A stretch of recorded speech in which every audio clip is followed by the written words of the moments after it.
Today I'm gonna make chocolate banana muffins. Here are the ingredients. Some milk, some oil, flour, sugar, baking powder. I'm gonna use flaxseed meal for the egg, salt, cocoa powder, some chocolate chips, and of course, some very ripe bananas. I've got a couple of them there that I'm gonna mash up here in a moment. I have my muffin pan with liners in it, and my oven is preheating to 375. Okay, so first thing I'm gonna do is just go ahead and mash the bananas.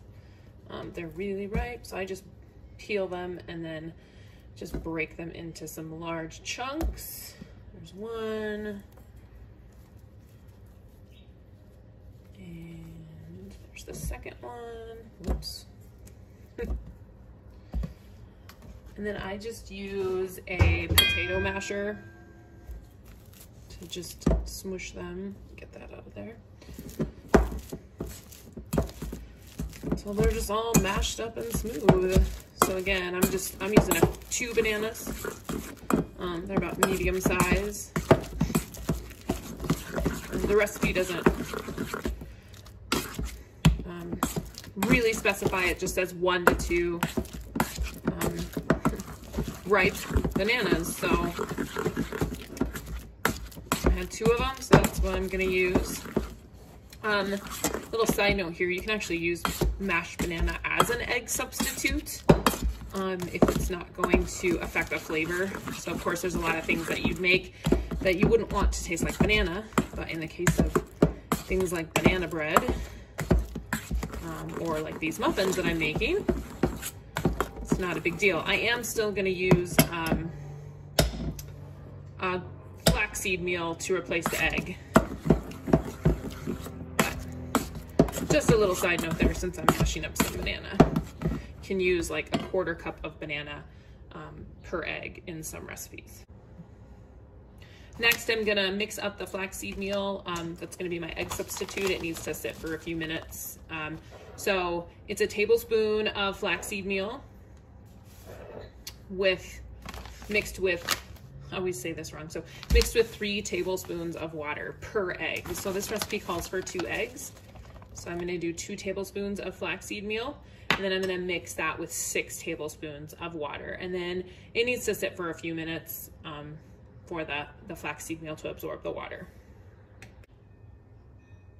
Next step is to mix the dry ingredients together. So I've got some stuff already measured out here. I've got 1½ cups of flour, 1/2 cup of cocoa powder, 3/4 cup of sugar, and the original recipe calls for a tablespoon of baking powder. But at high altitude, it's a good idea to decrease the leavening agent. So I've actually cut it in half. So I'm only gonna use 1.5 teaspoons of baking powder. So that was 1 teaspoon. I'm gonna throw in another 1/2 teaspoon here. But again, the original recipe has a tablespoon of baking powder. And then 1/2 teaspoon of salt. So I'm gonna whisk those together and then move on to the wet ingredients.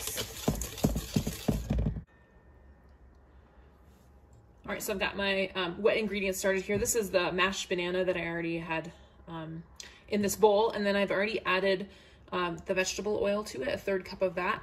I'm gonna add 1 cup of milk, and something that I forgot earlier in the video when I was doing ingredients is some vanilla extract. I'm putting 1 teaspoon of that in there.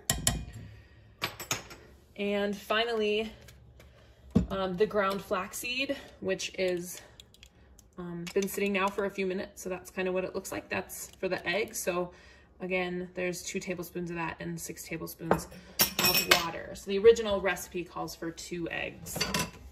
And I'm just gonna beat all of that together. Now this is a variation of double chocolate muffins from How to Bake Everything, which I have also made, and they turned out great. So the only thing that's really different in this recipe is that I've added banana to make them banana chocolate muffins. which is a variation that you can also find in that cookbook. So I'm assuming everything's gonna turn out okay.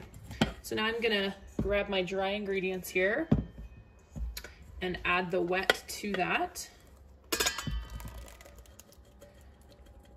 And I'm just gonna stir that until it's just combined. Don't wanna over mix it.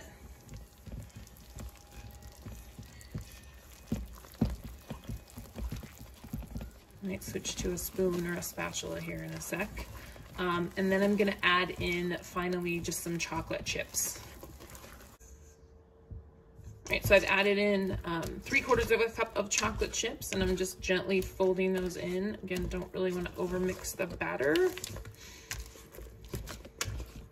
And next I'm going to put the batter into the muffin cups. Okay, ready to fill my muffin cups. So I like to take them out of the tray, put it in my hand like that, and then get some batter, which I know you can't see, sorry, and just use a spoon, big spoon, to put it in there and then actually put it back in. I find that that's actually less messy than trying to do it the other way. So leaving the cups in there. So I'm gonna get those all filled up, about 2/3 full, I should say. And then gonna sprinkle some remaining chocolate chips, the remaining chocolate chips, that's a 1/4 cup, onto the top of them before I put them in the oven.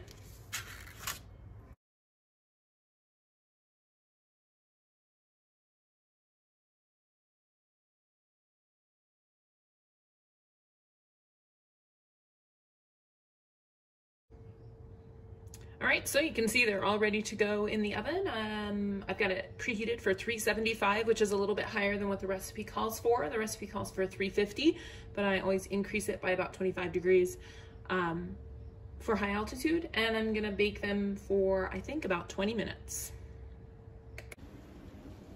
So I decided to take a peek at them in the oven at about 17 minutes. And I think they look pretty good. And they feel like they're done. So I'm actually going to use my cake tester here to check one of them. Of course, when you have chocolate and stuff, you always end up sometimes getting chocolate on it, but that looks pretty clean to me. So I think they're done. I had some batter left over, so I decided to put some into some mini muffin cups. So I'm actually going to bake those next while these other ones cool. Okay, so we are giving the chocolate banana muffins a try. They did kind of stick to the muffin liners or cupcake liners when they were coming out. Jacob, how's it taste? Chocolatey. Chocolatey. Yeah. It's definitely good when they're fresh out of the pan because the chocolate's nice and gooey. Mm-hmm. Yeah, the chocolate is, even though they are pretty much cool, but the chocolate is, of course, still a little soft, which is nice. Yeah, they turned out great. They taste great, other than sticking a little bit to the liners. They are great. So these are chocolate banana muffins from How to Bake Everything by Mark Bittman. Thanks for watching.